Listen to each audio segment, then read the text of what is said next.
welcome back to my channel. I was looking at myself. No.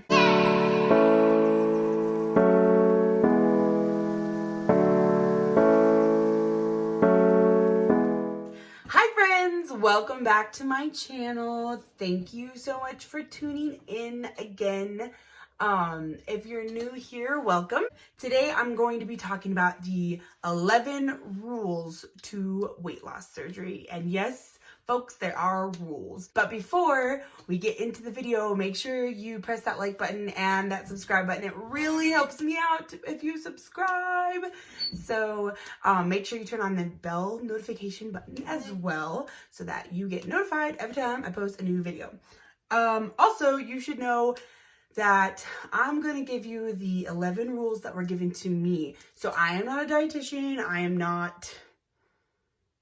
am just a person who is having weight loss surgery. Okay, so just know that I am not like any sort of medical professional. I'm just giving you what was given to me.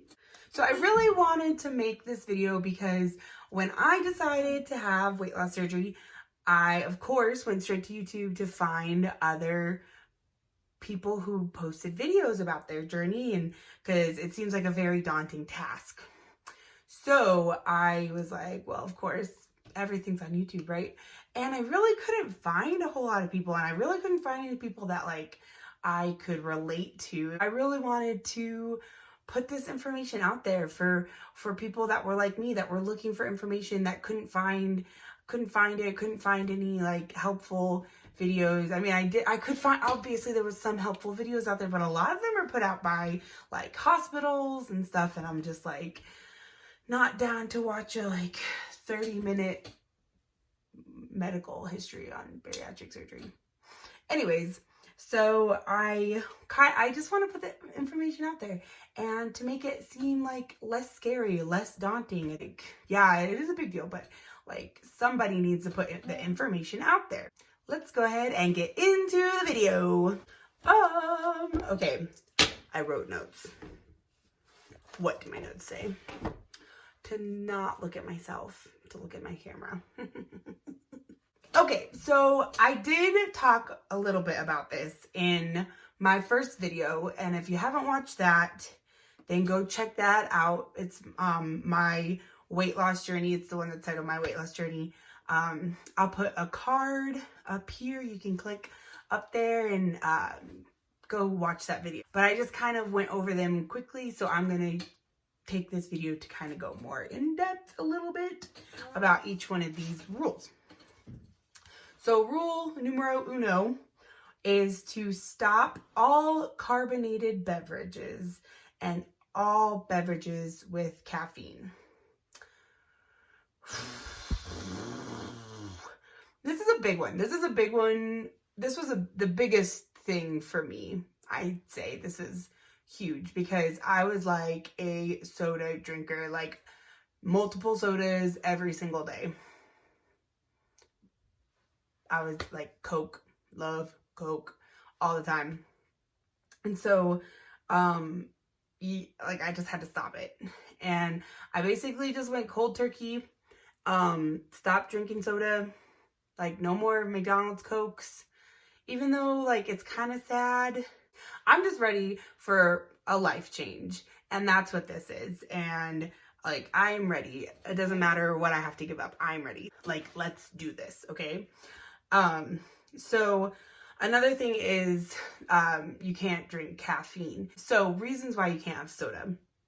First of all, the biggest thing is the carbonation, goes into your stomach, and it will, like after you have your surgery and you have stitches in your stomach, the carbonation can actually go in and like stretch out and like push on those stitches and bust open your stomach, and it's literally fatal. So like, don't do it. Okay.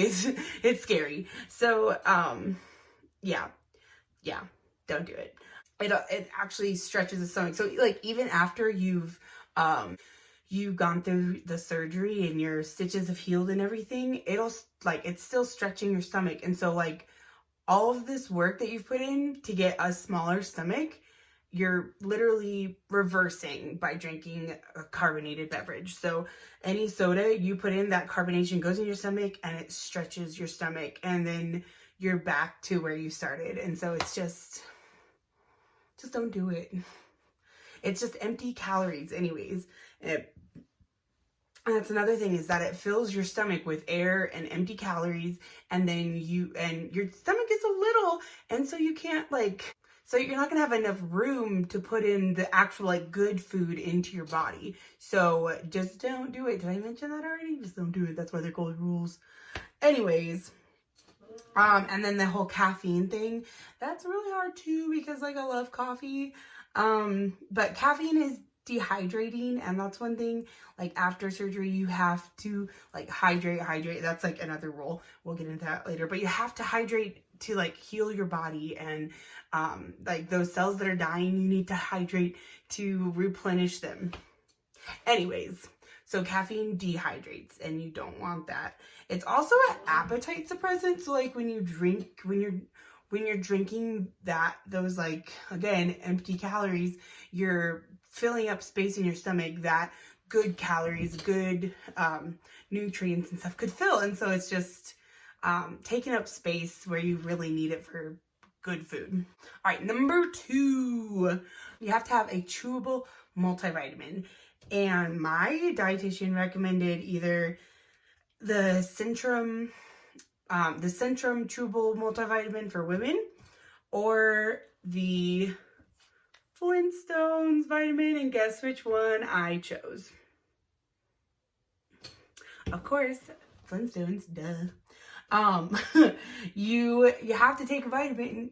This is one thing you start before, and then you take it as after your surgery, because it's going to be hard at first and for a long time to get all of the nutrients that you need, because you're eating such small portions. So you supplement that with vitamins. So besides the multivitamin, I'm also taking biotin. This is the one that I'm taking because a lot of people I've talked to and that have posted videos on weight loss and stuff, a lot of them that say that when they've had a large amount of weight loss, they've had, some of them, not all of them, have had issues with hair loss. And I already have issues with hair loss and breakage and just issues. So I decided to just kind of do some preventative care and just take the biotin as well. Number 3. Okay, so number 3 is to exercise 30 minutes a day, 3 to 4 times a week. And I do that just by, I walk a lot. We kind of live where there's nobody. So I walk, and I walk with my dogs, and they need the exercise and I need the exercise. I know that some people that I've talked to say that they can't really walk a lot because they have issues with their knees. I just recommend going on YouTube and finding some other exercises that you can do.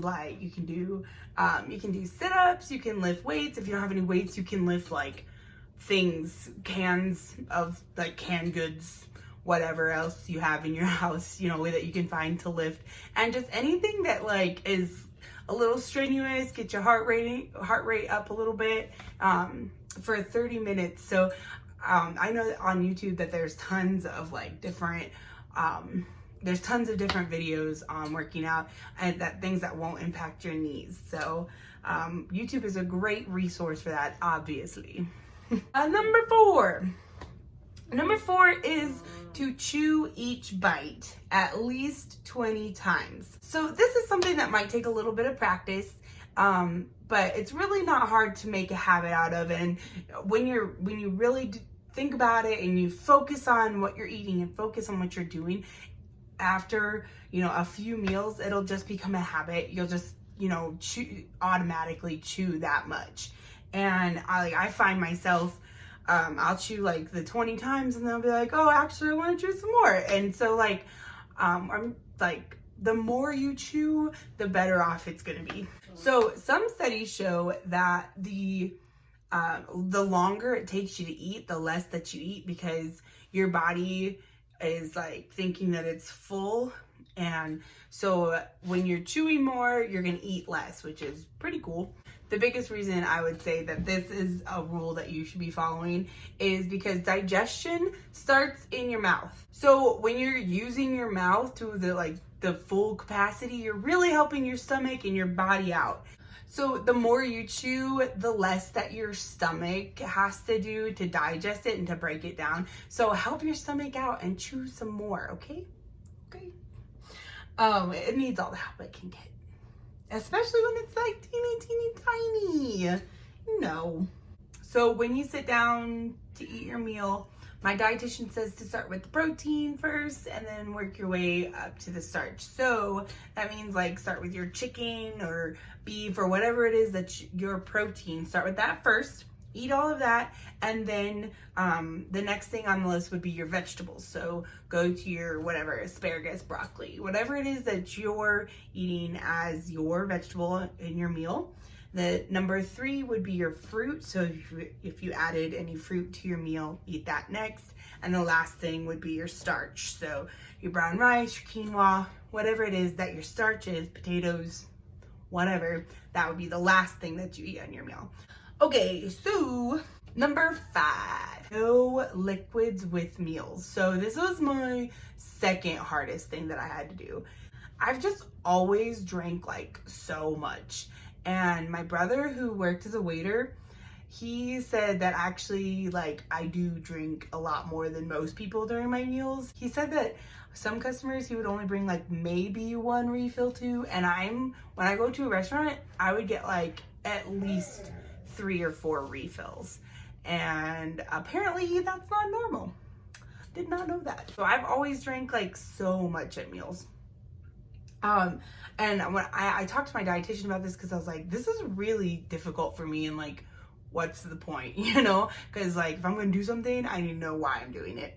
She told me that when you drink a lot during your meal, you're actually flushing the nutrients out of your system faster than they can be absorbed. So when you have weight loss surgery and your stomach's like itty bitty, you need to give it all of the help that it can get in absorbing those nutrients. And so they say 30 minutes before your meal, stop drinking, and then wait for another hour after you finish eating to start drinking any liquids again. So that was really hard for me. It's like still sometimes I like, even though I've been doing this for a while, I will still reach for something to drink, and then I'll be like, I can't do it. And it is really hard. And that's just one of those habits that you, like for me, it might be really easy for some people, but for me, it's been hard to break. And I always thought that it was like healthier to drink more when you eat. I don't know why, but I had a friend that didn't drink anything when she ate, and I was like, why don't you drink anything when you eat? Weirdo. And she was like, because it's healthy and it's what my mom told me to do. And I was like, okay. So like that was like 10 years ago, and till like a few months ago I thought she was crazy. So I'm sorry, friend, for thinking you're crazy all of these years. Anyways, moving on. Okay, so our number 6 rule, it is 3 meals a day. Okay, so this was hard for me too. Okay, I talked about this in my other video, but I have a hard time with breakfast.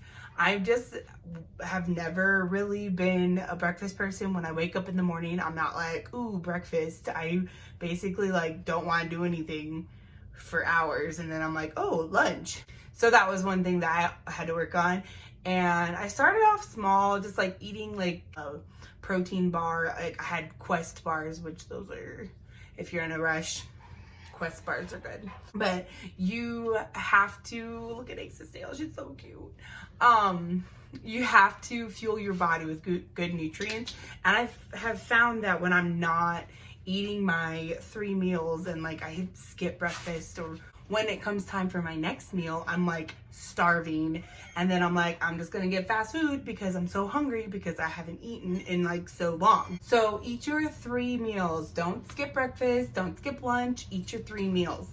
And even if they're like, you know, just a protein bar or something, just get something. Another like part of that number 6 rule is no snacks. So you eat your 3 meals and you're not snacking in between. And I was like, what? No snacks? What if I die?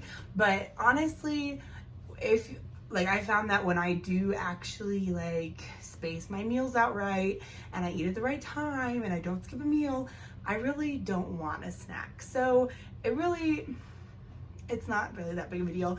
If you do find that you like really need a snack, or I know some people like if you have like low blood sugar or something, make your snack something that's protein. So like a string cheese or cottage cheese or some like chicken or something. Just something like that's protein, that's small, that won't really like throw you out of whack too much. And keep your carbs at each meal 45 grams or under. So that's each meal, it's not per day. So you can have, what is that? 135 carbs a day. So that's more than like most like low carb diets. That's way more. That's not low carb. So it's really doable.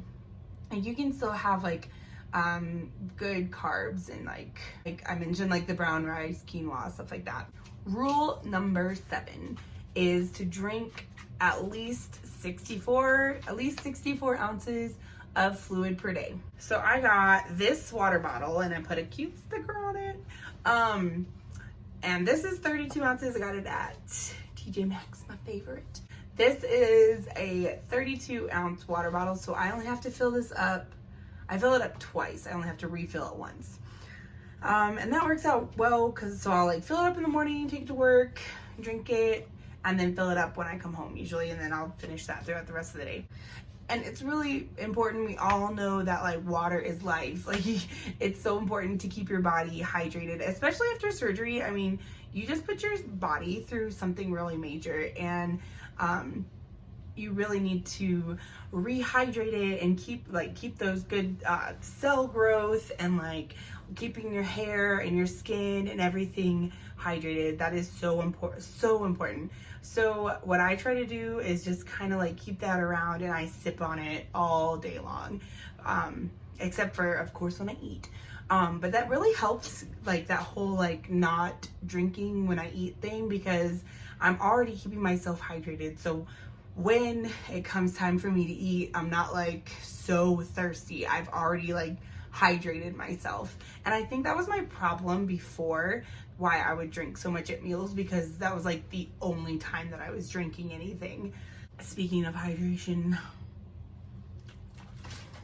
so I really recommend getting either a 32 ounce water bottle or a 64 ounce water bottle if you want to carry that around. I really don't want to carry that much water around all the time, so that's why I like the 32 ounce, and just like sipping all day long.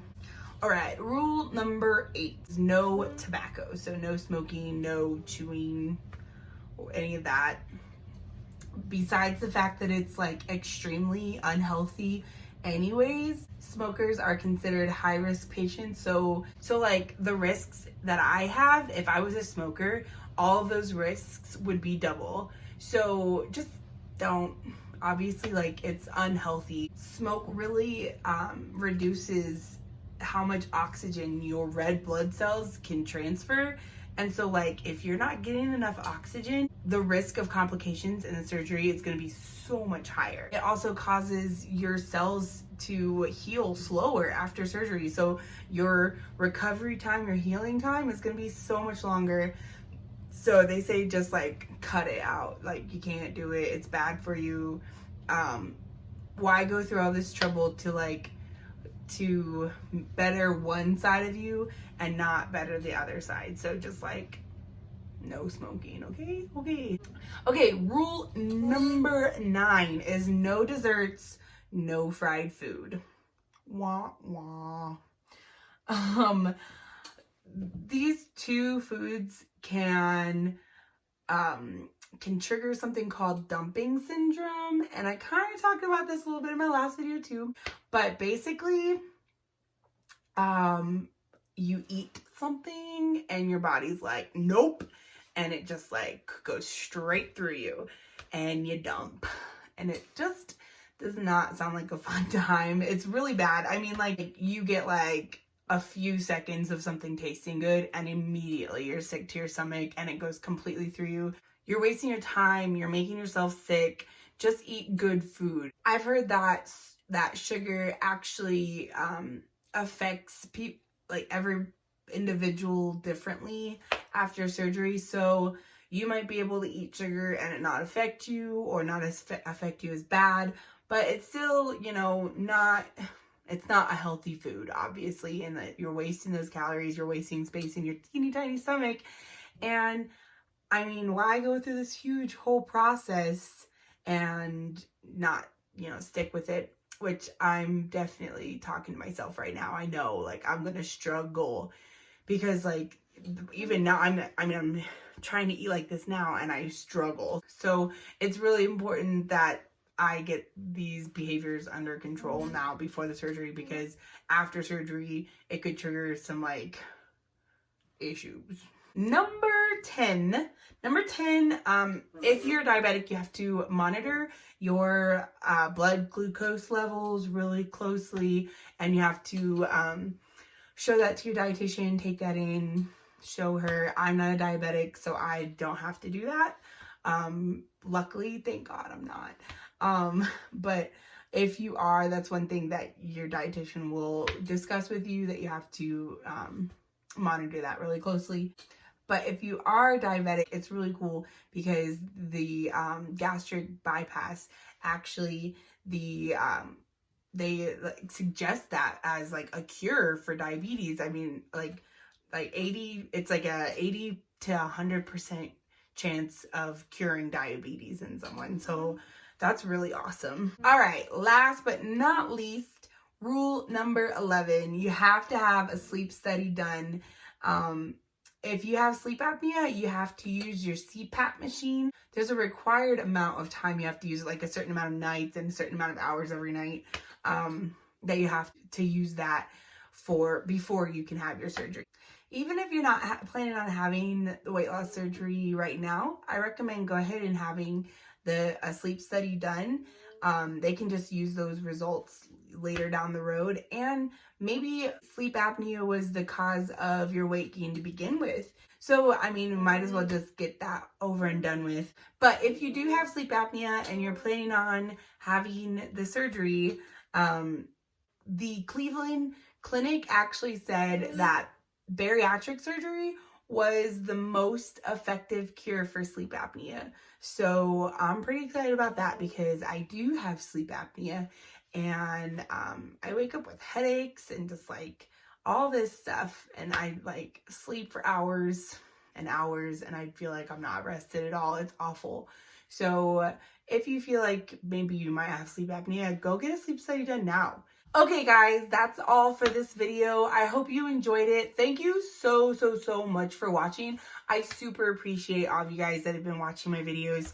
I really appreciate that support that I feel like I have with this, like with this surgery. It's kind of scary. There's like, you know, just a lot of changes and everything going on, but I really appreciate you guys following along with me.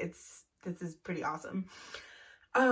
So yeah, if you're not subscribed to me already, hit that subscribe button. It super helps me out, for real. Like, it really does. So hit that subscribe button. Make sure you hit the notification bell so that you get notified when I post a new video. So if you have any questions for me about about bariatric surgery, about weight loss, about anything, whatever, go ahead and put a comment down below and I will make sure and answer those questions. All of the websites that I did some research on, they're all going to be linked down below. So if you have any more questions about that, make sure you check out those links. Okay guys, thank you so much for watching. You guys are awesome. You guys have a good night. I love you. Mwah.